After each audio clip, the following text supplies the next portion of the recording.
¿Alguna vez se han sentido fuera de lugar, solos en su propia casa, rodeados de aquellos a quienes llaman familia? Yo viví con esa sensación durante años, como una extra insignificante en la ostentosa obra de teatro de mi familia política.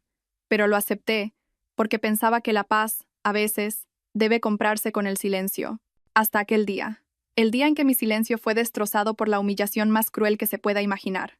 Durante la fastuosa fiesta de bienvenida para mi cuñada, que regresaba con su doctorado, ante toda la familia, solo por atreverme a expresar una opinión contraria, ella no dudó en señalarme directamente y gritar: ¿Tú qué vas a saber con solo el bachillerato? Las que no han estudiado mejor que se callen la boca. En ese instante, el mundo a mi alrededor se hizo añicos. No lloré. Simplemente me di la vuelta con frialdad y me marché. Pero justo cuando puse un pie fuera de aquella puerta infernal, sonó un teléfono. Una llamada del destino que no solo cambiaría mi suerte, sino que también prepararía el reencuentro más espectacular para mi arrogante cuñada. Mi nombre es Isabel, y tengo 30 años. Hace un año me casé con Javier. A ojos de todos tuve mucha suerte. Mi marido es un ingeniero de construcción, un hombre bueno y trabajador. Mi suegra, Carmen, es una maestra jubilada de una familia de buena reputación. Y mi cuñada, Beatriz, es el orgullo de todo el linaje, una estudiante brillante que acababa de doctorarse en el extranjero. En cuanto a mí, a sus ojos, yo solo era una esposa afortunada, una huérfana que apenas terminó el bachillerato y abrió una pequeña librería-cafetería, sin estatus, sin títulos. Acepté esa disparidad social, acepté vivir una vida sencilla, un paso por detrás, siendo el apoyo de mi marido. Creí que el amor sería suficiente. Pero me equivoqué. Aquella noche, mi familia política organizó una fiesta sin precedentes. Carmen, mi suegra, había invitado a casi todos los parientes y amigos cercanos para celebrar el regreso de la nueva doctora, Beatriz. La estrella de la fiesta era, por supuesto, Beatriz. Llevaba un carísimo vestido de marca, un maquillaje deslumbrante y de pie en medio del salón. No paraba de hablar de sus logros en el extranjero. Hablaba de sus investigaciones de alto nivel, de cómo profesores de renombre mundial se habían maravillado con su talento, y declaró que, con su título, solo se postularía a los puestos directivos más altos en las corporaciones más importantes de España, siendo su objetivo número 1 el Grupo Imperio. Al oír las palabras Grupo Imperio, mi corazón se encogió. Sentí una ironía indescriptible. Solo pude bajar la cabeza y retirarme en silencio a la cocina, continuando con mi labor de sirvienta no remunerada en la fiesta de mi propia familia. Todo podría haber transcurrido sin incidentes en mi papel de siempre si no hubiera sido por aquella fatídica discusión. Cuando la fiesta estaba a punto de terminar, un amigo de Javier, que también era socio comercial, le preguntó por sus planes futuros. Javier compartió honestamente que su empresa quería licitar para un pequeño proyecto dentro de una cadena de proyectos de un gran conglomerado, pero que los requisitos eran muy estrictos y no se sentía muy seguro. Todos empezaron a opinar. Como esposa, sentí que era mi deber aconsejarle sinceramente. Cariño, creo que para las grandes corporaciones, lo que importa no es solo el precio de la licitación, sino también la seguridad y la reputación. En lugar de centrarte solo en bajar el precio, podrías enfatizar las soluciones de seguridad laboral, los plazos de ejecución y las garantías post-obra. Creo que eso podría ser un punto a favor. Solo dije eso, basándome en la experiencia que me habían enseñado. Pero nunca imaginé que mis palabras serían como una cerilla encendida en el barril de pólvora del orgullo de mi cuñada. Beatriz, que hasta ese momento había estado mirando su móvil con aire de superioridad, levantó la cabeza de golpe. ¿Qué estás diciendo? Su voz era afilada. ¿Seguridad laboral? ¿Garantías post-obra? ¿De dónde sacas esas ideas de mercadillo? ¿Crees que a una gran corporación le importan esas menudencias? A ellos solo les importan los beneficios y la visión estratégica. De repente, toda la fiesta se quedó en silencio. Todas las miradas se clavaron en nosotras. Me quedé helada ante su ataque malicioso. Se volvió hacia mí, con los ojos echando chispas, y soltó la frase final. La frase que aniquiló la última gota de paciencia que me quedaba. ¿Tú qué vas a saber con solo el bachillerato? Las que no han estudiado, mejor que se callen la boca. En ese momento, sentí que mis oídos zumbaban. Todos los sonidos a mi alrededor desaparecieron. Solo veía el rostro de Beatriz, rojo de ira. El rostro de mi marido, desconcertado e impotente. Y el rostro de mi suegra, en silencio, con un ligero asentimiento de aprobación. Nadie, absolutamente nadie, dijo una palabra para defenderme. Su silencio dolía más que 1000 insultos. Sentí una ola de humillación y decepción que me subía por la garganta. Así que era eso. Durante todos estos años, por mucho que me esforzara, a sus ojos siempre sería la que no había estudiado, una esposa de relleno, sin valor alguno. El amor por el que había renunciado a todo, resulta que estaba construido sobre una base de prejuicios y desprecio. No lloré, no repliqué. Simplemente me levanté lentamente. Miré directamente a los ojos de Beatriz, una mirada tan fría que ella nunca antes había visto. Y entonces sonreí, una sonrisa muy leve, pero que silenció a toda la sala. Tienes razón, quizás debería callarme. Dicho esto, me di la vuelta y salí en silencio por la puerta, dejando atrás la fiesta familiar y las miradas de asombro. Me fui, no porque hubiera perdido, sino porque sabía que esta obra de teatro había llegado a su fin. Justo cuando salí por la puerta principal y respiré hondo para contener la angustia, el teléfono en mi bolsillo vibró con insistencia. Era un número desconocido, pero extrañamente familiar. Dudé un segundo y contesté. Señorita. La voz al otro lado del teléfono temblaba de urgencia. Soy yo, Mateo, el asistente del presidente. Vuelva inmediatamente, por favor. El presidente se ha puesto enfermo. Los médicos dicen que su estado es muy crítico. Queridos amigos, una humillación extrema y una llamada fatídica empujaron la vida de Isabel hacia un capítulo completamente nuevo. ¿Llegaría a tiempo para estar junto a su padre? ¿Y cómo sería el reencuentro entre la cuñada doctora y la cuñada presidenta? Si esta historia ha empezado a despertar su curiosidad, no duden en suscribirse al canal, dar a me gusta y compartir, porque esta partida de ajedrez mental no ha hecho más que empezar. El taxi volaba por la noche, atravesando las calles iluminadas de Madrid, pero en mis ojos, en ese momento, todo era solo una mancha borrosa y sin alma. Las palabras de Mateo, el asistente de confianza de mi padre, aún resonaban en mis oídos. Su estado es muy crítico. Esas dos palabras, muy crítico, fueron como un martillazo en mi pecho, destrozando toda la ira, toda la humillación que acababa de sufrir en casa de mi marido. Ahora, dentro de mí, solo quedaba un miedo atroz. Un miedo que había estado enterrado durante 7 años y que ahora resurgía, desgarrando mi alma. El miedo a perder al único familiar que me quedaba en este mundo. Mi padre, el hombre a quien había amado y odiado a partes iguales. El hombre de quien había intentado huir durante los últimos 7 años. Cuando el taxi se detuvo frente a la entrada del hospital privado más lujoso de la ciudad, corrí como una exhalación hacia la zona de habitaciones VIP. Mateo ya me estaba esperando allí. Su rostro, habitualmente sereno, estaba ahora marcado por profundas arrugas de preocupación. Señorita, ha llegado. El presidente está en la unidad de cuidados intensivos. Miré a través de la pequeña ventana de cristal. Mi padre, Alejandro Vargas, el hombre al que todo el mundo empresarial de España respetaba. El todopoderoso presidente del Grupo Imperio, ahora yacía inmóvil en una cama de hospital, rodeado de un laberinto de equipos médicos. Su rostro estaba pálido, sus labios secos y agrietados, sin rastro de vitalidad. Apenas podía reconocerlo. Este no era el padre que recordaba, un hombre siempre rebosante de energía, con una mirada penetrante y una voz resonante. El hombre que yacía allí parecía frágil, solitario. Un médico mayor salió y me miró con compasión. ¿Es usted la hija del señor Vargas? Lo sentimos mucho. El presidente ha sufrido un infarto de miocardio agudo. Aunque hemos hecho todo lo posible, es probable que no pase de esta noche. Debería entrar a verle por última vez. Quizás la esté esperando. Cada palabra del médico era como una aguja clavándose en mi corazón. Me tambaleé y tuve que apoyarme en la pared para no caer. Mateo se apresuró a sostenerme. Señorita, tiene que ser fuerte. El presidente la ha esperado durante mucho tiempo. Respiré hondo, tratando de tragar las lágrimas. No podía llorar ahora. No podía dejar que mi padre me viera tan débil. Me acerqué lentamente a la cama y tomé su mano, una mano callosa por los años, ahora helada. Papá, ya estoy aquí, susurré, con la voz rota. Como si oyera mi voz, los ojos cerrados de mi padre se movieron ligeramente. Los abrió lentamente, con un esfuerzo inmenso. Me miró, una mirada desprovista de su habitual severidad y autoridad, llena solo de amor, arrepentimiento y un remordimiento infinito. Isabel, hija mía, susurró. Estoy aquí, papá, estoy aquí. Rompí a llorar. Las lágrimas que había contenido brotaron como un torrente. Papá, lo siento, dijo, cada palabra extraída de sus últimas fuerzas. Por lo de tu madre. Me equivoqué. Al oírle mencionar a mi madre, los recuerdos de hace 7 años, del día fatídico que nos separó, volvieron con una claridad abrumadora, como si hubieran ocurrido ayer. Hace 7 años yo era todavía una joven de 23 años. Mi vida era de color de rosa. Tenía un padre brillante y una madre cariñosa. Mi padre, Alejandro Vargas, había construido el Grupo Imperio desde cero.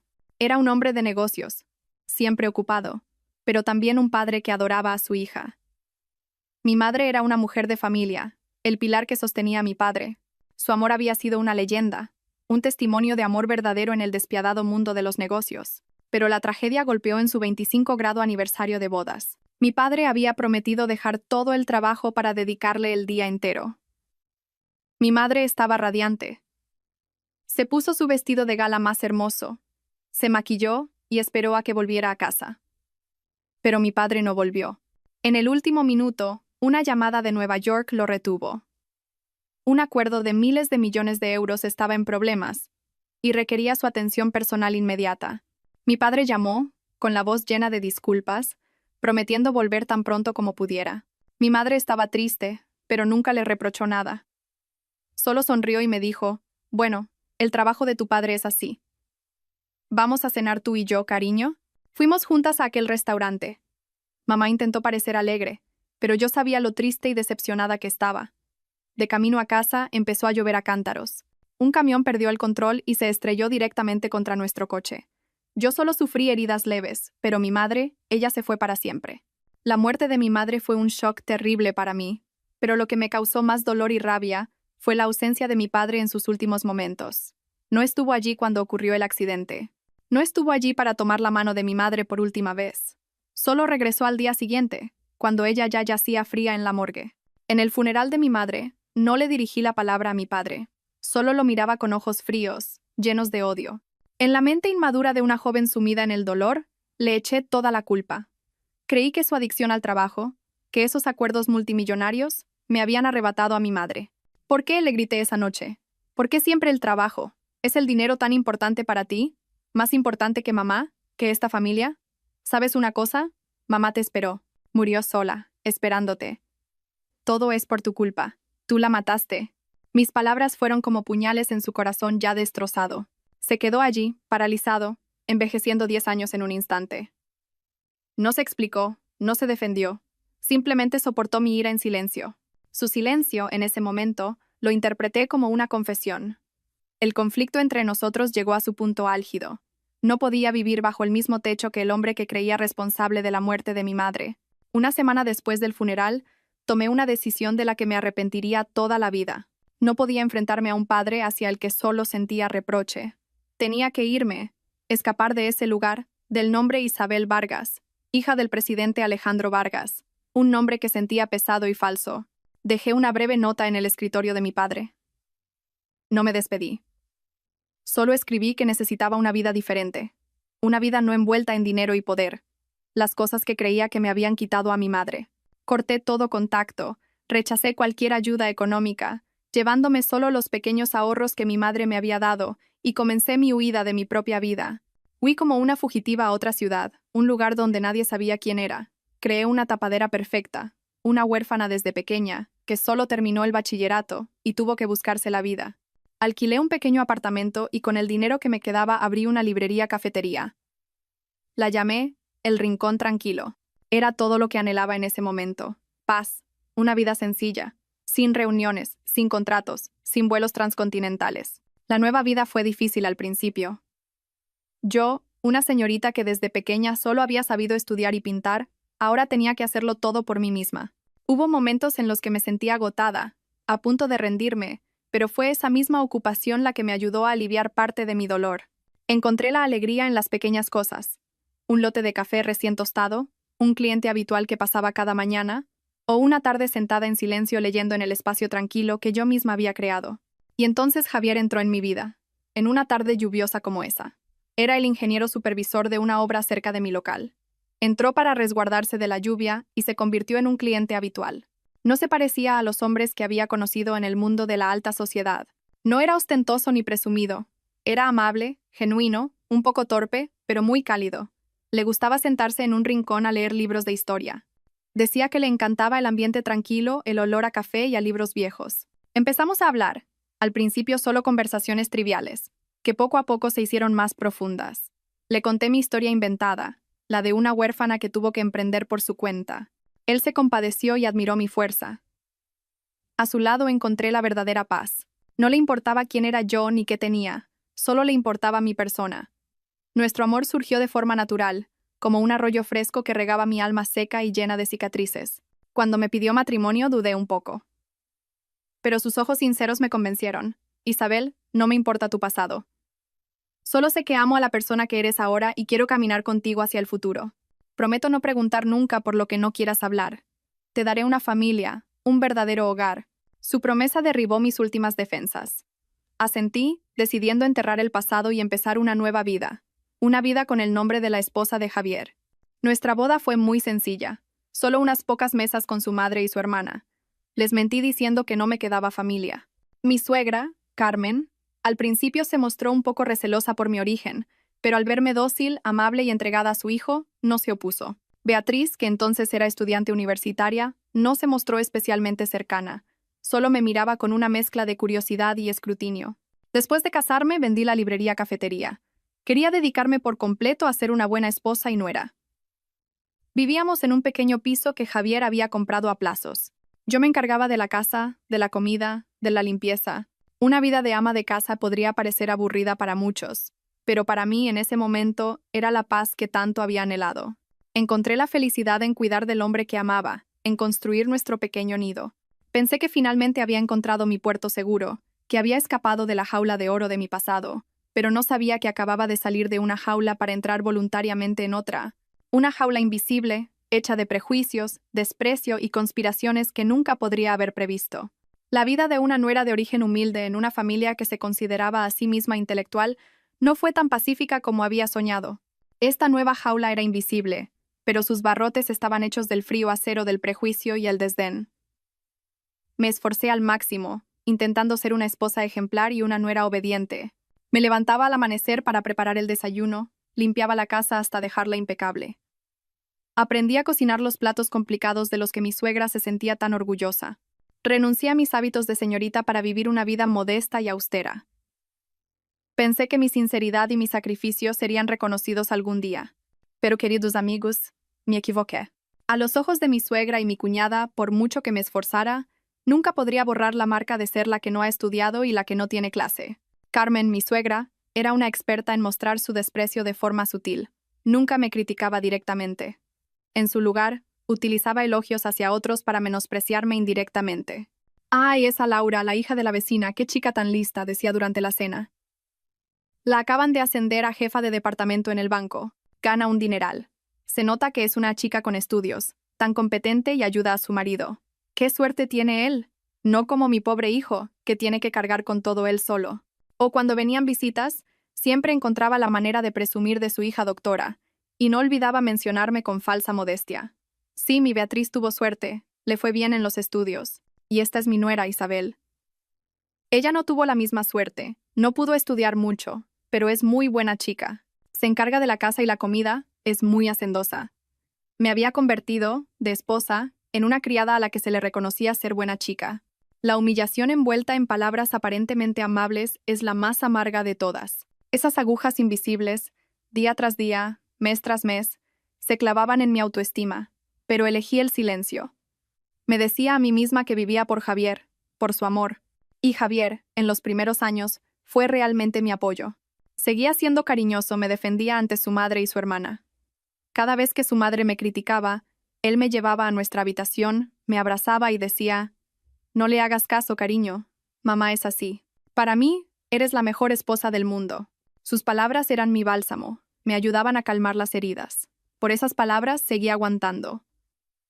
Pero poco a poco me di cuenta de que su protección eran solo palabras vacías. Podía discutir con su hermana, podía consolarme, pero nunca se atrevió a contradecir de verdad a su madre.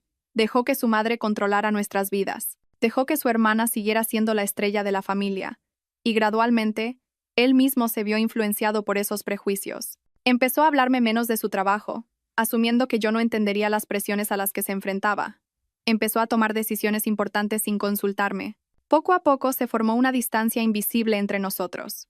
Seguía siendo su esposa, la que le preparaba la comida y cuidaba de él, pero ya no era su compañera, su confidente.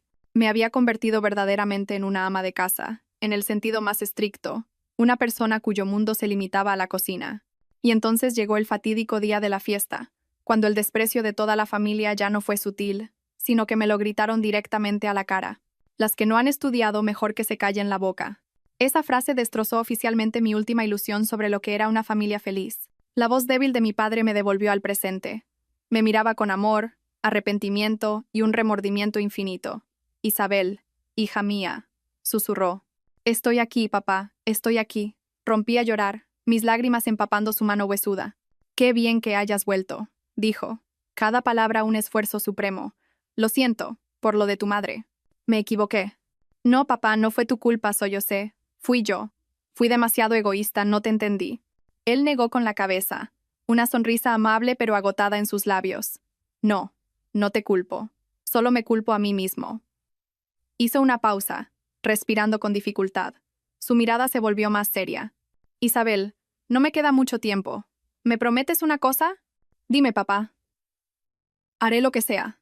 El Grupo Imperio. Me miró, con los ojos llenos de súplica y esperanza. Es el trabajo de toda mi vida, el legado que quiero dejarte. Estoy demasiado cansado. ¿Puedes hacerte cargo tú? Eres la única en quien puedo confiar.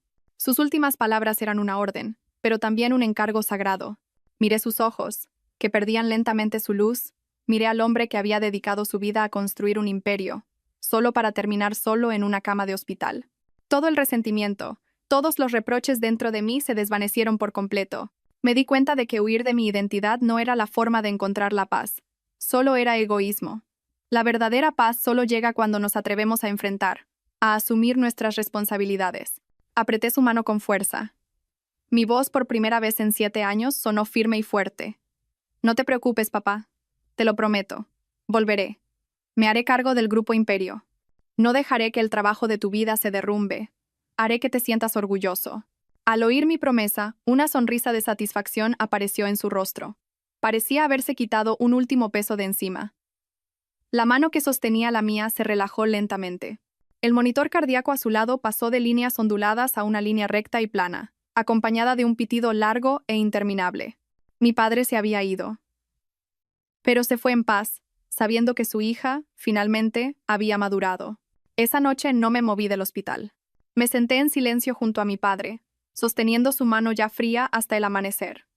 Las lágrimas se habían secado, el dolor se había asentado, dando paso a una determinación fría como el acero. La promesa junto a su lecho de muerte ya no era solo un último deseo. Era un pacto, una misión que debía cumplir. No solo estaba heredando una corporación, estaba heredando la vida entera, la pasión de un gran padre al que le debía una disculpa. La obra de la esposa humilde había llegado a su fin. Isabel Vargas, la hija del presidente Alejandro Vargas, después de 7 años de exilio, había regresado oficialmente. El funeral de mi padre se celebró con una solemnidad acorde a su estatus. Toda la élite empresarial y política del país vino a presentar sus respetos. Durante los días del funeral permanecí de pie junto a su ataúd, vestida de luto, con el rostro impasible, sin derramar una sola lágrima. Mi calma aterradora sorprendió a todos. Algunos decían que era fría como el hielo, otros me admiraban, diciendo que había heredado el temple de una líder. No me importaba. Sabía que las lágrimas eran un lujo en ese momento. Ya no tenía tiempo para ser débil. Después del funeral, se convocó una reunión de emergencia del Consejo de Administración. El propósito era anunciar el testamento de mi padre y elegir al nuevo presidente. El Grupo Imperio estaba como una serpiente sin cabeza. Los miembros del Consejo, los vicepresidentes, los directores ejecutivos, estaban todos increíblemente preocuposos. Sabían que mi padre solo tenía una hija, pero esa hija había desaparecido durante 7 años, y a sus ojos, probablemente no era más que una señorita débil e ignorante de los negocios. Se habían preparado para una lucha de poder, una batalla por la silla vacante. Entré en la sala de reuniones, todavía con el vestido negro del funeral. Todas las miradas se posaron en mí, una mezcla de curiosidad, escrutinio y un desprecio apenas disimulado. Me miraban como a una niña perdida en un mundo de gigantes. Mateo, el leal asistente de mi padre, me asintió con la cabeza, un gesto lleno de confianza. La reunión comenzó. Mateo, como apoderado, se levantó y dijo con voz solemne: Señoras y señores, según el testamento y el último encargo del difunto presidente Alejandro Vargas, a partir de hoy, todo el poder ejecutivo y el cargo de presidenta del Consejo de Administración del Grupo Imperio serán transferidos oficialmente a su única heredera, la señorita Isabel Vargas. Un silencio sepulcral se apoderó de la sala, seguido de murmullos que crecían en volumen. Un vicepresidente, el señor Robles, un veterano con gran ambición, se levantó para protestar. Señor Mateo, respetamos profundamente el deseo del difunto presidente, pero entregar un conglomerado como Imperio a una joven que ha estado alejada del mundo de los negocios durante 7 años y no tiene experiencia, ¿no es una decisión demasiado arriesgada? Tememos que no pueda asumir esta responsabilidad. Sus palabras obtuvieron el apoyo de muchos otros. Empezaron a agitarse, a presionar, queriendo que renunciara o al menos aceptara un cargo honorífico sin poder real. Todos pensaron que me asustaría, que dudaría, pero no lo hice. Me levanté en silencio y caminé hacia el asiento principal, la silla en la que mi padre se había sentado durante décadas. Miré a toda la sala. Mis ojos ya no eran los de la joven de 23 años, sino los de alguien forjado con una voluntad de hierro. Gracias por su preocupación, dije. Mi voz era clara, firme y llena de autoridad, acallando todos los murmullos. Entiendo sus dudas. Es cierto, en los últimos 7 años no he estado aquí. Pero eso no significa que no sepa nada. Le hice una señal a Mateo para que proyectara un informe. Este es un análisis de la situación operativa del grupo en los últimos 3 años. Los beneficios, aunque siguen creciendo, se han ralentizado. Los costes operativos están aumentando. Y estamos perdiendo al menos 3 grandes oportunidades de inversión en los sectores de tecnología verde e inteligencia artificial. Toda la sala se quedó en silencio. Estaban atónitos. El análisis era increíblemente detallado y perspicaz, señalando debilidades fundamentales que ni ellos mismos habían reconocido. Continué, con voz fría. Señor Robles, como vicepresidente de inversiones, ¿puede explicar por qué rechazamos el proyecto de energía solar en Andalucía? Según mi informe, era un proyecto con un potencial de rentabilidad de al menos el 30% solo en el primer año. El señor Robles palideció. El sudor perlaba su frente. Bueno, presidenta, vimos muchos riesgos legales en ese proyecto. ¿Riesgos? Sonreí con desdén. ¿O era porque la empresa que ganó la licitación es un competidor directo de la empresa fantasma de su hijo? Mis palabras fueron como una bomba que estalló en la sala. El señor Robles se tambaleó. Y así, uno por uno, señalé las irregularidades y debilidades de cada uno. Durante los últimos 7 años, aunque no estuve presente, nunca dejé de aprender. Mi padre me había enviado regularmente todos los informes, todos los documentos importantes. Me había entrenado en secreto, a distancia, preparándome para este día. Conocimiento, pensamiento estratégico, decisión, todo había sido forjado. Al final de la reunión, nadie se atrevió a protestar. Me miraban con ojos completamente diferentes, una mezcla de respeto y temor. Se dieron cuenta de que la señorita de antes ya no existía. La persona que tenían delante era una copia perfecta del difunto presidente Alejandro Vargas, quizás incluso más aguda y decidida. Inmediatamente después de asumir el poder, comencé una drástica reforma. Despedí a los incompetentes y corruptos. Ascendí a jóvenes con talento y pasión. Reestructuré todo el conglomerado, centrándome en nuevas áreas. El Grupo Imperio bajo mi dirección no se debilitó. Al contrario, fue como si se le hubiera insuflado una nueva vida, más fuerte que nunca. Había cumplido mi promesa a mi padre. Me fui de la casa de mi marido una semana después de la humillación. En esa semana ocurrieron demasiadas cosas. Mi vida, desde ese día, se dividió en 2 mitades completamente opuestas. De día, era Isabel Vargas, la poderosa presidenta del Grupo Imperio, una mujer cuyas decisiones afectaban a decenas de miles de personas. Vestía trajes de alta costura, conducía coches de lujo y trabajaba en una oficina en el último piso del rascacielos Imperio. Presidía reuniones tensas, negociaba contratos millonarios. A mi alrededor había asistentes, guardaespaldas, gente que inclinaba la cabeza con reverencia cada vez que aparecía. Pero al caer la noche, cuando me quitaba el traje de poder, volvía a otro papel. Un papel que había interpretado durante un año. Conducía mi modesto coche de vuelta al pequeño piso de las afueras donde vivía la familia de mi marido. Me ponía ropa de casa sencilla, me recogía el pelo y me convertía en Isabel, la esposa sin estudios. Volvía a enfrentarme a las miradas de desprecio, a las críticas de mi suegra y mi cuñada. Les mentí diciendo que, tras la humillación, me había ido de viaje a Mallorca una semana para cambiar de aires. También les informé de que había encontrado un trabajo de administrativa en una pequeña empresa. Se creyeron la historia, incluso con cierta satisfacción. Carmen, mi suegra, me dijo con tono condescendiente. Bueno, tener un trabajo estable y no ser una carga para tu marido ya es una bendición. Contentad con eso. Beatriz, después de la tormentosa fiesta, También se mostró más magnánima. Ya no me insultaba directamente. En su lugar, adoptó una forma más sutil de desprecio. La lástima. La gente que no tuvo la oportunidad de estudiar tiene que aceptarlo. Tú confórmate con ser una empleada de bajo nivel. De las cosas importantes ya nos encargamos Javier y yo, decía, mientras buscaba ofertas de empleo en grandes corporaciones en su MacBook. Esa doble vida era agotadora. Requería una lucidez y una capacidad de actuación extraordinarias. Había días en que, justo después de terminar una tensa reunión del consejo, al llegar a casa tenía que meterme inmediatamente en el papel de esposa dócil y escuchar a mi suegra quejarse de que había comprado verduras que no estaban frescas. Había momentos en los que estaba en mi estudio secreto revisando informes financieros de cientos de millones de euros, y Beatriz entraba de repente, arrojándome ropa sucia. Ya que no haces nada, lávame este vestido a mano. Es de marca y se estropea en la lavadora. Aunque supongo que nunca has visto un vestido tan caro, ¿verdad? Ten cuidado. Tenía que reprimir mi ira, sonreír y aceptarlo.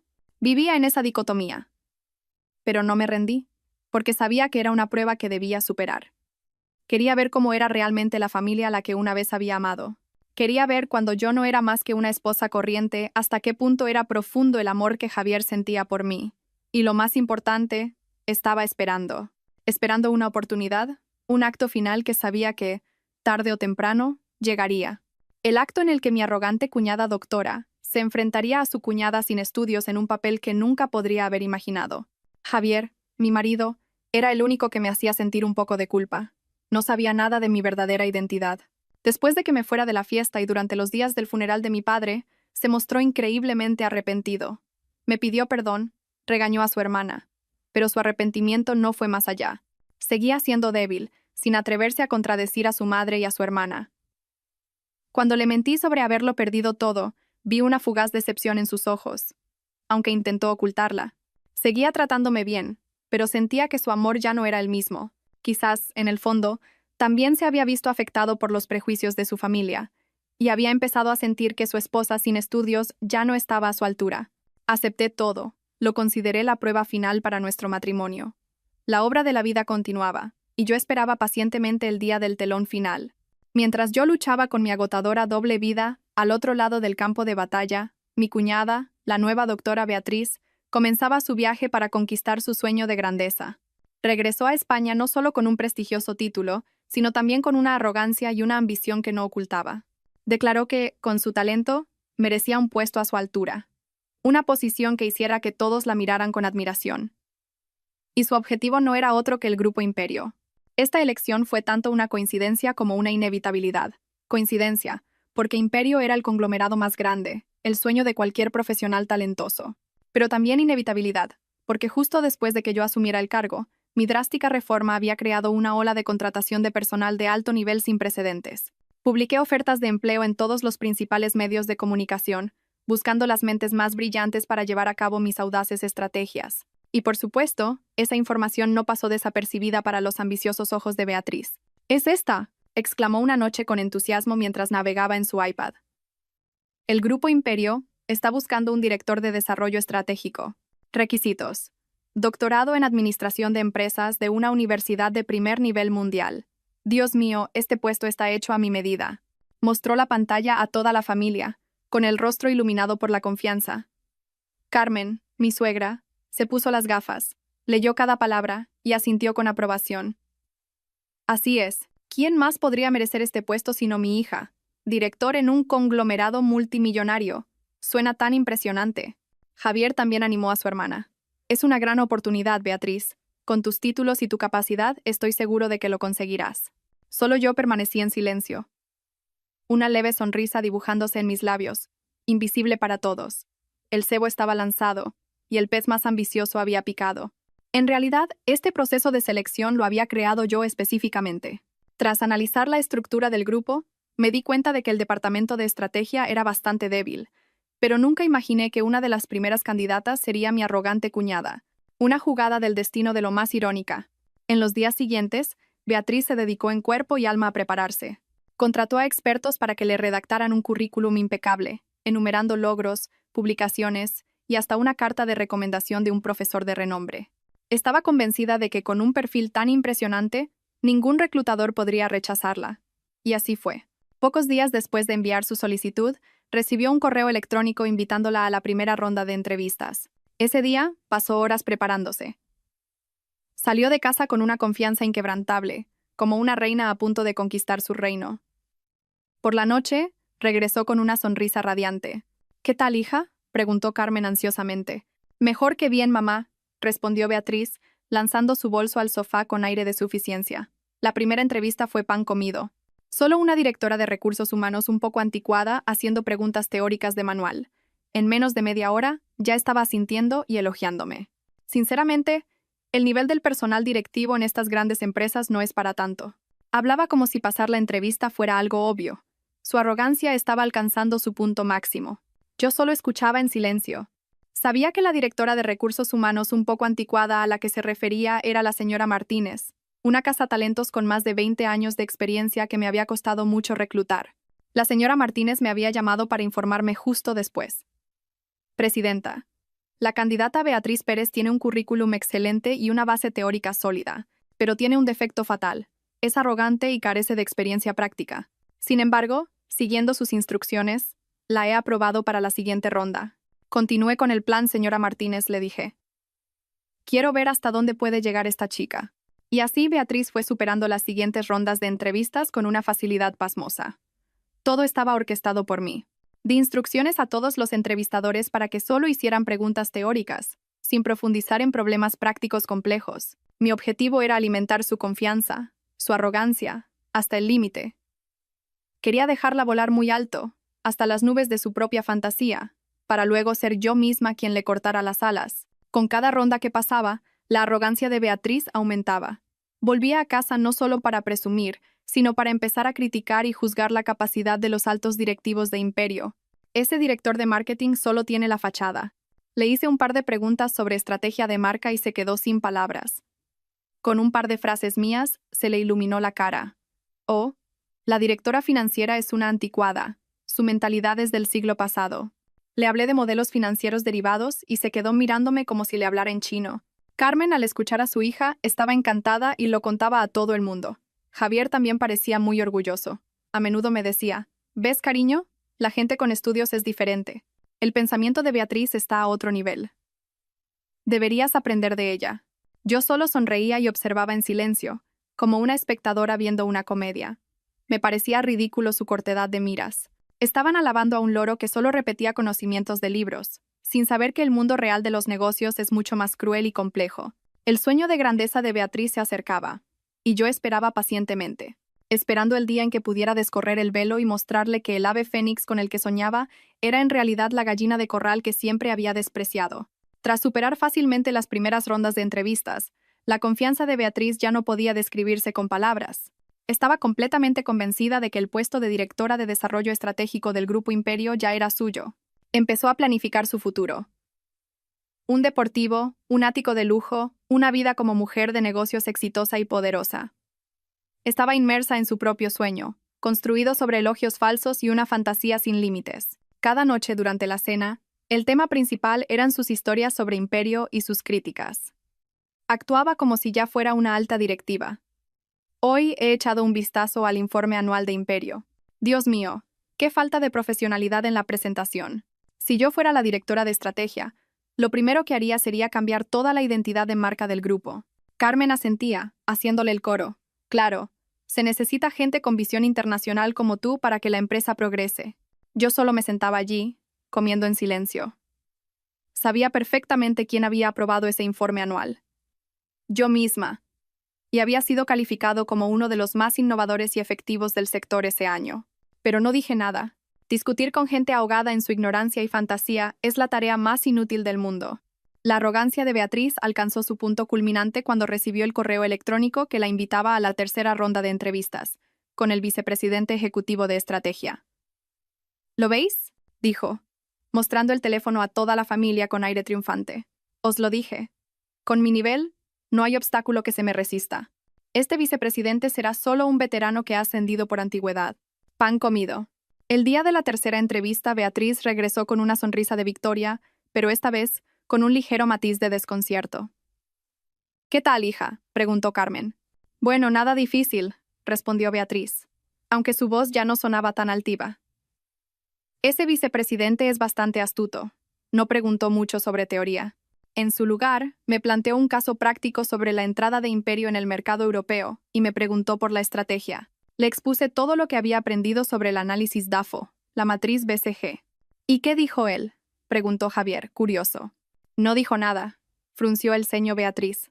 Solo escuchó en silencio, asintió y dijo que habría una entrevista final, directamente con todo el Consejo de Administración y, especialmente, con la participación de la nueva presidenta. Al oír la palabra presidenta, todos sentimos curiosidad. Desde la muerte del antiguo presidente Alejandro Vargas, la identidad de su sucesor era un gran misterio. Solo se sabía que era una persona muy joven, pero increíblemente brillante y enigmática. ¿La nueva presidenta?, reflexionó Carmen. Dicen que es muy estricta y misteriosa. Si llegas a conocerla en persona, será un gran honor. Por supuesto, mamá. Beatriz irguió el pecho, recuperando la confianza. Seguro que quedaron tan impresionados con mi presentación que quieren darme la oportunidad de lucirme ante toda la cúpula directiva. Es mi oportunidad de oro para brillar. Prepararé una presentación perfecta para dejar a esa misteriosa presidenta con la boca abierta. Había caído por completo en la trampa que yo le había tendido. No se dio cuenta de que las preguntas del caso práctico del vicepresidente eran pistas que yo le había dado. Quería ver cómo, con sus conocimientos de libro, resolvería un problema real. Y tal como esperaba, su respuesta fue un montón de teoría hueca. Había revelado su debilidad fatal sin siquiera saberlo. En los días siguientes, toda la familia vivió en un ambiente de preparación para un gran evento. Beatriz se encerró en su habitación, preparando día y noche su presentación decisiva. De vez en cuando salía corriendo, hablando sin parar de sus grandes ideas. Ya lo tengo.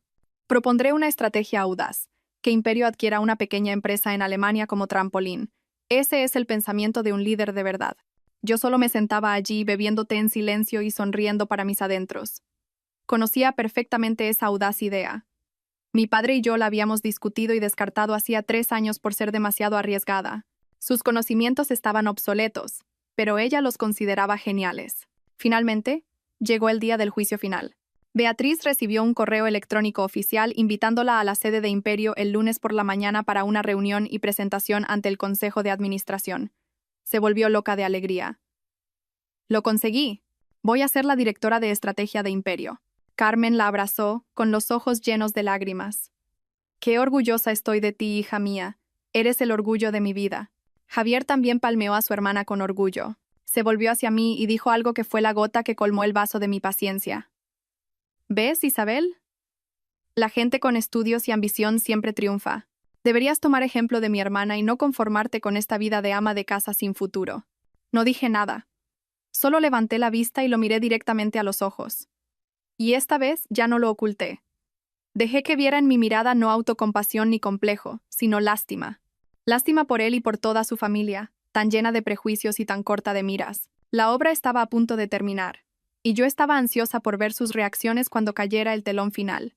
Los días previos a la entrevista final no fueron de ansiedad para Beatriz, sino una sucesión de autocomplacencia y halagos. Estaba completamente convencida de su propio talento, creyendo que nadie más merecía el puesto de directora de estrategia de Imperio. Sin embargo, a medida que investigaba más sobre la corporación, un personaje comenzó a despertar en ella no solo curiosidad, sino una extraña admiración. La nueva presidenta, la persona con el poder supremo en Imperio, una figura que el mundo empresarial apodaba el dragón oculto, por su naturaleza elusiva. La información sobre esta presidenta era extremadamente escasa. No había fotos suyas en los medios ni entrevistas personales. Todo lo que se sabía eran rumores, leyendas que circulaban en los círculos de altos ejecutivos, cada historia añadiendo más misterio y poder a su figura. Beatriz, con sus habilidades de investigadora, rastreó foros económicos privados y artículos internacionales, y lo que encontró pintó un retrato impresionante.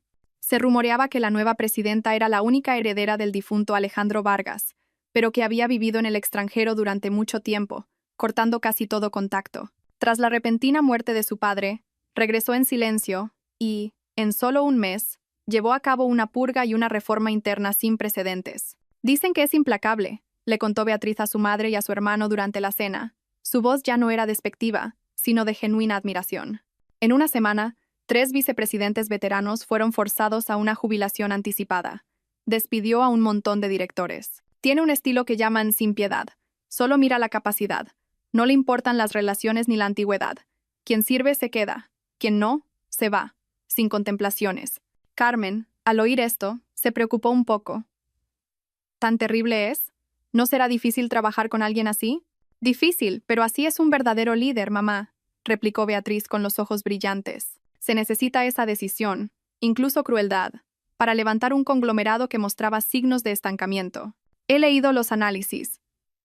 Desde que esta presidenta asumió el poder, el precio de las acciones de Imperio se ha disparado.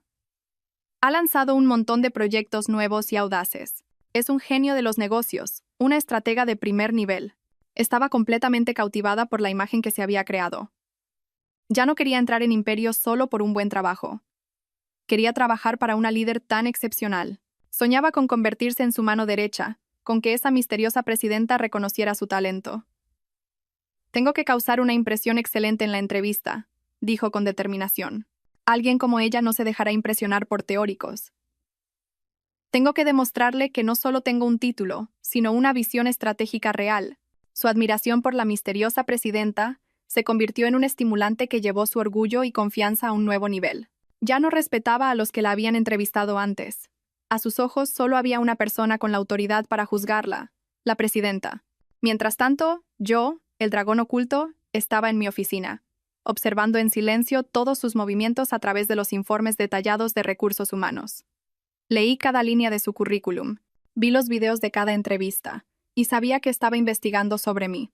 Presidenta, me dijo la señora Martínez por teléfono con cierta inquietud, la candidata Beatriz Pérez parece demasiado confiada.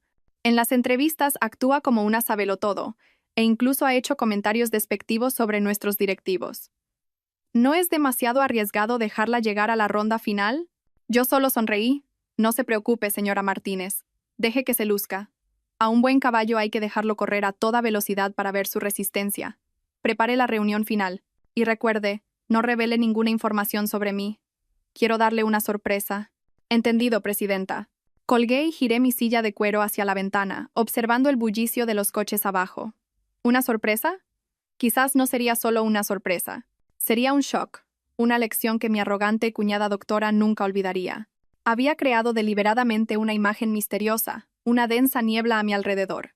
No quería aparecer en los medios, no por miedo, sino por libertad. Pero ahora ese mismo misterio se había convertido, sin querer, en parte de mi plan. Se había convertido en una montaña altísima que Beatriz estaba ansiosa por conquistar, sin saber que en la cima, quien la esperaba, era la misma persona que siempre había pisoteado. Estaba impaciente por ver su cara cuando se diera cuenta de que el genio de los negocios que tanto admiraba era su cuñada sin estudios. La semana transcurrió entre la expectación y la preparación meticulosa de Beatriz. Convirtió su dormitorio en un cuarto de guerra. Pilas de libros de estrategia, una pizarra llena de diagramas complejos. Invirtió el 120% de su esfuerzo, no solo para hacer una buena presentación, sino para hacer la presentación de su vida, una que dejara a la misteriosa presidenta de Imperio boquiabierta. Toda la familia se vio arrastrada por su fervor. Carmen le llevaba comida a su habitación. Come, hija, para que tengas fuerzas. El futuro de la familia depende de ti. Javier la ayudaba a buscar documentos. Tú tranquila. He oído que la nueva presidenta, aunque estricta, valora el talento. Si demuestras lo que vales, no te rechazarán. Estaban completamente absortos en el sueño que Beatriz había pintado. Se habían olvidado de mi existencia.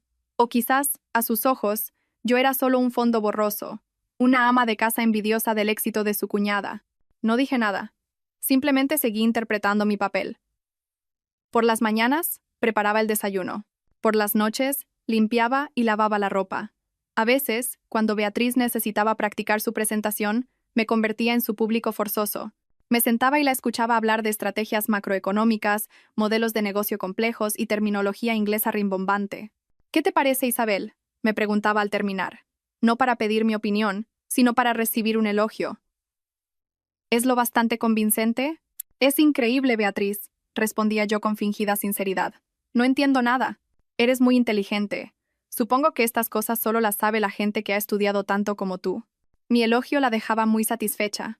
La convencía aún más de que sus conocimientos estaban en otro nivel, un nivel al que la gente sin estudios como yo nunca podría aspirar. Y entonces llegó el día que toda la familia esperaba. Esa mañana, Beatriz recibió un correo electrónico de Recursos Humanos de Imperio. No era un correo normal, sino una carta de invitación formal con el logo de la corporación en relieve. Estimada candidata Beatriz Pérez, el Comité de Contratación del Grupo Imperio tiene el placer de informarle que, tras superar con éxito las rondas de entrevistas, ha sido seleccionada como la única candidata para la ronda final del proceso de selección para el puesto de directora de Desarrollo Estratégico. La selección se llevará a cabo en formato de reunión-presentación ante el Consejo de Administración y la presidenta del grupo. Hora: 9. Lunes 15 de mayo de 2025. Lugar: Sala del Consejo, planta 68, Torre Imperio. Atentamente. Cuando Beatriz leyó la carta en voz alta, toda la casa estalló de alegría. «La única candidata», gritó Carmen, llevándose las manos a la cara. «Hija mía, eso significa que ya te han elegido. Es solo una formalidad. Enhorabuena, hermana». Javier la abrazó, eufórico. «Sabía que eras la mejor». Beatriz no podía ocultar su felicidad. «Os lo dije. Con mi capacidad, no tengo rival. La reunión no será una entrevista. Será mi escenario para brillar, mi presentación oficial como la nueva directora de estrategia del Grupo Imperio». Estaba completamente absorta en su victoria. No notó nada extraño en la carta. ¿Por qué una gran corporación elegiría a una sola candidata para la ronda final? ¿Por qué la selección se organizaba como una reunión del consejo? ¿Y por qué en la planta 68, el santuario reservado para las reuniones más secretas de la alta dirección? Para ella, todo esto solo añadía solemnidad a su inminente coronación. Yo los observaba abrazarse desde un rincón, sintiendo una ironía extrema. ¿Un escenario? Sí, sería un escenario, pero no para que ella brillara, sino para que yo desvelara el último secreto. ¿Una presentación? También. Pero no la de una nueva directora, sino la de una presidenta a la que ella siempre había llamado la que no ha estudiado. Ese fin de semana, celebramos por adelantado. Javier reservó mesa en el restaurante más lujoso. Beatriz no paraba de hablar de sus planes. Un sueldo de no menos de 10.000 euros al mes, coche con chofer, una oficina con las mejores vistas. Durante la cena, Carmen se volvió hacia mí con aire condescendiente. «Bueno, Isabel, ya que Beatriz va a tener un buen puesto en Imperio, podría conseguirte un trabajo de limpiadora o sirviendo cafés. Así tendrás algo que hacer». Yo solo sonreí y levanté mi vaso de agua. «Gracias, suegra, pero creo que ese trabajo no es para mí». «¿Encima lo rechazas?», frunció el ceño. «Entrar en Imperio es una bendición. Si no lo quieres tú, hay miles que lo querrían». No dije más. Bebí mi agua en silencio. No era para mí, cierto. Mi sitio no estaba en la sala del café. Mi sitio estaba en la silla más alta de ese edificio. Y esperaba con impaciencia el lunes por la mañana, el día del juicio final. El lunes por la mañana, toda la familia se levantó temprano. El ambiente era solemne y emocionante. Beatriz pasó casi 3 horas preparándose. Eligió un traje de marca color crema, muy elegante. Salió de su habitación como una exitosa mujer de negocios, completamente metida en su papel. «Estás preciosa, hija. Pareces una líder», la elogió Carmen. Javier se pidió la mañana libre para llevarla en coche. «Tú tranquila y confía en ti. Esperamos buenas noticias». Convirtieron su entrevista en un desfile triunfal. Solo yo los observaba en silencio desde un rincón, con mi ropa de casa y una taza de té. Cuando Beatriz pasó a mi lado para salir, me miró de arriba abajo con suficiencia. «Hoy limpia bien la casa. Esta noche invito a todos a cenar a lo grande. Ah, y por cierto, ¿puedes llevar este traje a la tintorería? Es delicado. Supongo que conocerás alguna de confianza, ¿no?». Hablaba como si le diera órdenes a una criada. Yo solo sonreí. «Claro, vete tranquila, que tengas suerte». «¿Suerte? No la necesito», sonrió con desdén. «Yo tengo talento». Se fue, con su aire de arrogancia. El coche de Javier se alejó, llevándose el sueño de grandeza de mi cuñada y la esperanza de una familia cegada por la fantasía. Los vi desaparecer y luego entré en mi habitación, no para limpiar. Abrí mi armario y saqué un atuendo completamente diferente. Un traje de diseño color azul marino, unos tacones de firma y el reloj Patek Philippe de edición limitada que me regaló mi padre. Yo también tenía una cita importante, una cita en la planta 68 de la Torre Imperio. Llegué al edificio por una entrada privada, subí a mi oficina en un ascensor de uso exclusivo. Desde allí, a través de las cámaras de seguridad, vi a Beatriz y a Javier entrar en el vestíbulo. Beatriz caminaba con el pecho erguido. Se acercó a la recepción y dijo con altivez: «Soy Beatriz Pérez. Tengo una cita a las 9 con el Consejo de Administración. La recepcionista, siguiendo mis instrucciones, sonrió profesionalmente. Buenos días, señorita Pérez. Por aquí, por favor. La están esperando. Vi a Beatriz entrar en el ascensor de invitados. Su orgullo era palpable. Probablemente pensaba que en pocos minutos caminaría por esos pasillos como una directiva. Apagué el monitor. Respiré hondo. Ya era la hora. Me miré en el espejo. Maquillaje sutil pero definido, mirada fría y decidida. Ya no era Isabel, la esposa sin estudios. Era Isabel Vargas, presidenta del Grupo Imperio, y hoy iba a contratar personalmente a mi cuñada. A las 9 en punto, llevaron a Beatriz ante la imponente puerta de la sala del consejo. Al abrirse, vio un espacio enorme con una larga mesa ovalada. Alrededor, casi 20 sillas de cuero, la mayoría ocupadas por las figuras más poderosas del Grupo Imperio.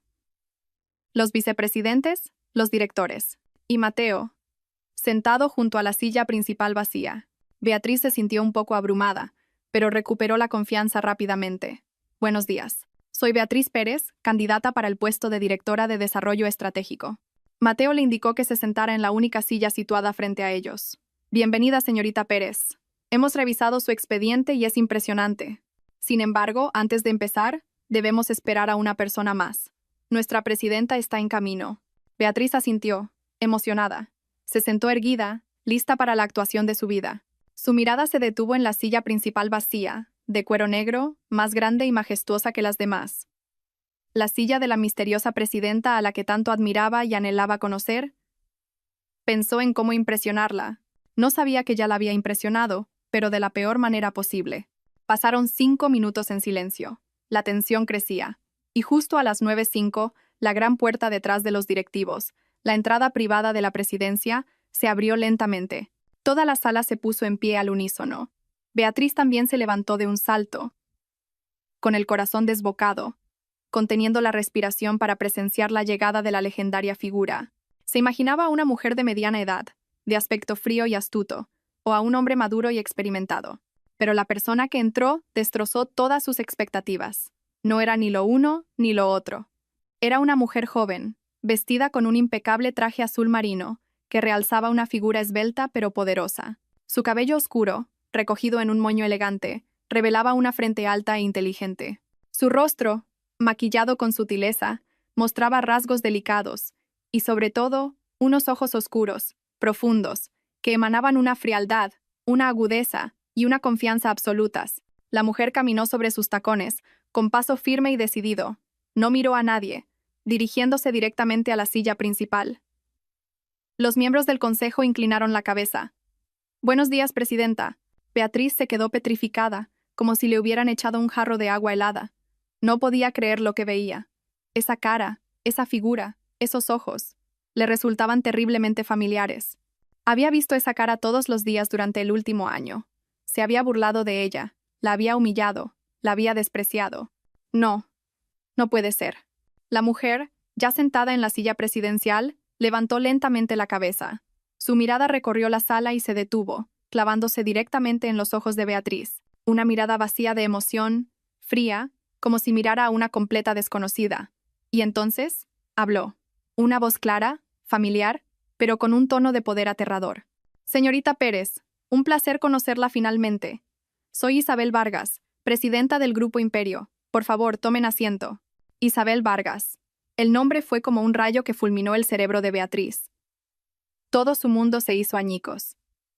Su cuñada sin estudios, a la que siempre llamaba cateta y mantenida, la persona a la que, hacía solo unas semanas, le había gritado que se callara la boca.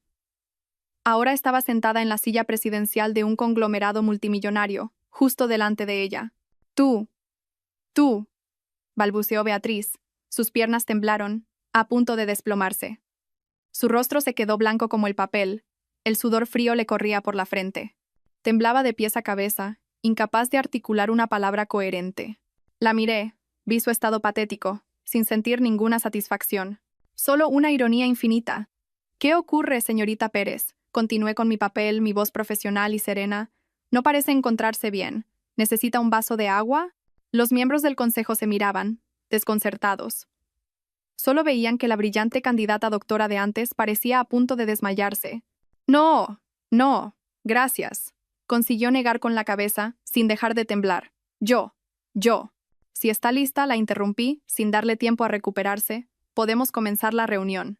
Según el programa, tiene 15 minutos para presentar su estrategia de desarrollo. Adelante. Señalé la gran pantalla, donde ya estaba proyectada la primera diapositiva de su presentación, Visión Estratégica para PIMES. El título, ahora, parecía la burla más cruel. Beatriz caminó tambaleándose hacia el atril.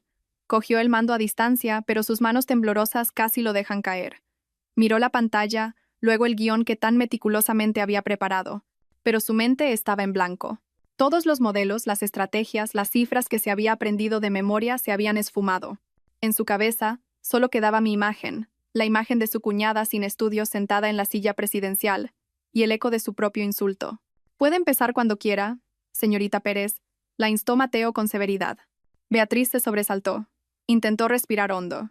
Pulsó el botón para pasar a la siguiente diapositiva. Buenos días, presidenta, señores del Consejo. Comenzó, con la voz temblorosa y rota. Hoy, tengo el honor de presentarles. No pudo continuar. Se había derrumbado por completo. El shock había aniquilado su confianza, su arrogancia y su razón. Allí estaba, en el atril, frente a la cúpula directiva de Imperio, pareciendo una niña perdida. El telón había caído de la forma más inesperada, y la verdadera tortura no había hecho más que empezar. El aire en la sala de reuniones era tan denso que se podía oír a Beatriz tragar saliva. Allí estaba, bajo los focos, pero con el rostro gris, sin vida. Era como una actriz que ha olvidado su guión justo antes del estreno. El consejo la miraba con una mezcla de confusión y decepción. La miré, vi su patética figura y sentí una profunda ironía. ¿Qué queda de una persona cuando se le arranca el caparazón de los títulos y las teorías del libro? Señorita Pérez, rompí el silencio. Mi voz todavía profesional, sin emoción. Quizás esté un poco nerviosa. No se preocupe. Si no está lista para su presentación, podemos cambiar el formato. Yo pregunto y usted responde. ¿Le parece?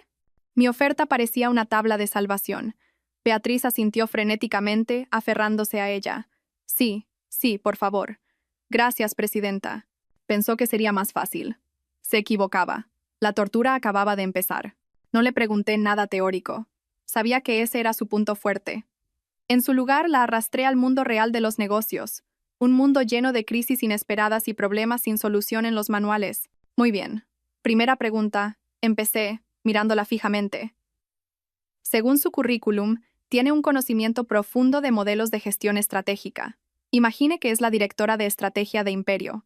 Mañana nuestro mayor competidor, el grupo Antex, lanza un producto similar al nuestro, pero un 20% más barato. Al mismo tiempo, inician una campaña de desprestigio, difundiendo rumores falsos sobre la calidad de nuestros productos. Tiene 24 horas. ¿Qué haría? La sala guardó silencio. Era un caso del libro en el mundo empresarial, una crisis que cualquier líder debe saber manejar. Beatriz se quedó paralizada.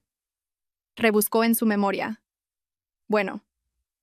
Presidenta, según el modelo de las 5 fuerzas de Porter, esto es una amenaza directa. Necesitaríamos hacer un análisis DAFO para... Sonreí con desdén. Señorita Pérez, no necesito que me recite la teoría. Eso lo encuentro en cualquier libro de texto. Necesito acciones. En 24 horas, ¿qué hace concretamente? ¿A quién convoca? ¿Cuál es su primera orden? ¿Qué le dice a la prensa? ¿Baja los precios? Si es así, ¿cuánto? ¿Cómo gestiona la crisis de confianza del cliente? Mis preguntas fueron rápidas, directas, sin dejarle escapatoria.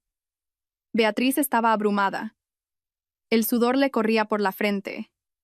Yo convocaría una reunión de urgencia con marketing y ventas para discutirlo. ¿Discutir qué? ¿Y cuándo tendríamos resultados? La corté sin piedad.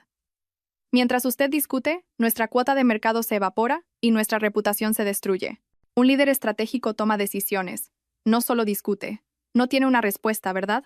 Beatriz bajó la cabeza, avergonzada. Su silencio era la respuesta. Continué con la segunda pregunta, aún más difícil. Bien. En su propuesta sugiere adquirir una empresa en Alemania para entrar en el mercado europeo. Una idea interesante. Pero, ¿conoce la ley antimonopolio alemana? ¿Conoce las diferencias culturales en el entorno laboral entre Alemania y España? ¿Cómo las armonizaría? Y lo más importante, ¿sabía que la empresa que propone adquirir es, en realidad, ¿Una tapadera controlada por nuestro competidor? ¿El grupo Antex?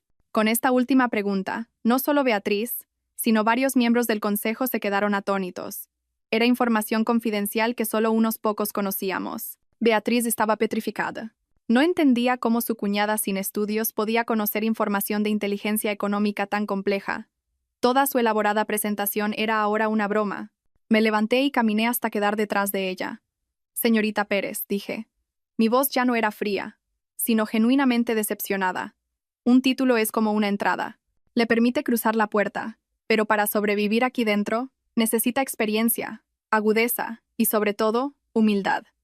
Usted tiene conocimientos, pero no sabiduría. Es inteligente, pero no astuta.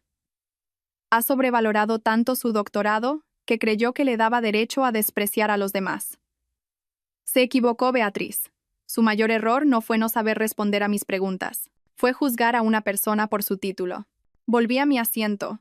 La entrevista ha terminado. Gracias por venir. Recursos Humanos le comunicará el resultado. Beatriz no pudo más. Rompió a llorar, un llanto de humillación y colapso. Salió corriendo de la sala, dejando tras de sí un silencio sobrecogedor. El orgullo de una doctora había sido aplastado por la cuñada sin estudios que siempre había despreciado. Beatriz llegó a casa destrozada. Se arrojó al sofá, sollozando. Carmen y Javier corrieron hacia ella, alarmados. ¿Qué ha pasado, hija? ¿Se acabó, mamá? Gritó entre lágrimas. Todo se acabó. Y entonces lo contó todo. Contó que la misteriosa presidenta de Imperio era yo. Contó cómo la había humillado públicamente. Carmen y Javier se quedaron paralizados. ¿Qué dices? ¿Isabel es la presidenta de Imperio? ¿Estás bromeando?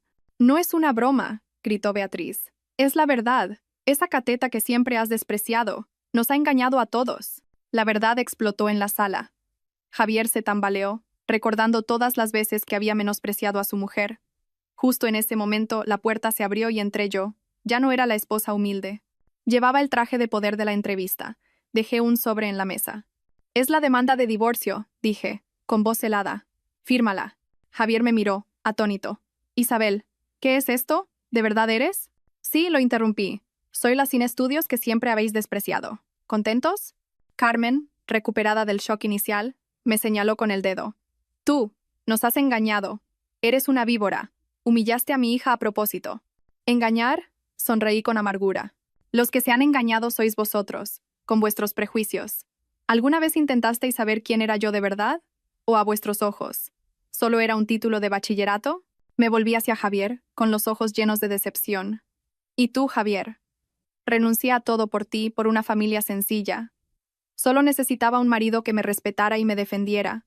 Pero tú no hiciste nada. Tu silencio dolió más que 1000 insultos. Me demostró que, en tu corazón, yo no tenía ningún valor. No, Isabel, no es así, intentó excusarse. Pero ya no quería escuchar. Se acabó. Firma los papeles. Os dejo el piso. A partir de ahora, no nos debemos nada. Me di la vuelta para marcharme. No me llevaba nada más que mi bolso.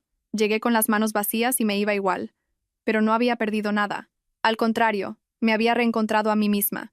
Javier, al verme decidida, se arrodilló y me abrazó las piernas. Isabel, no te vayas, por favor. Me equivoqué.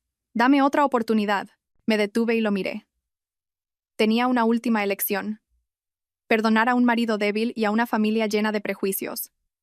O marcharme para vivir la vida que me pertenecía. La vida de Isabel Vargas.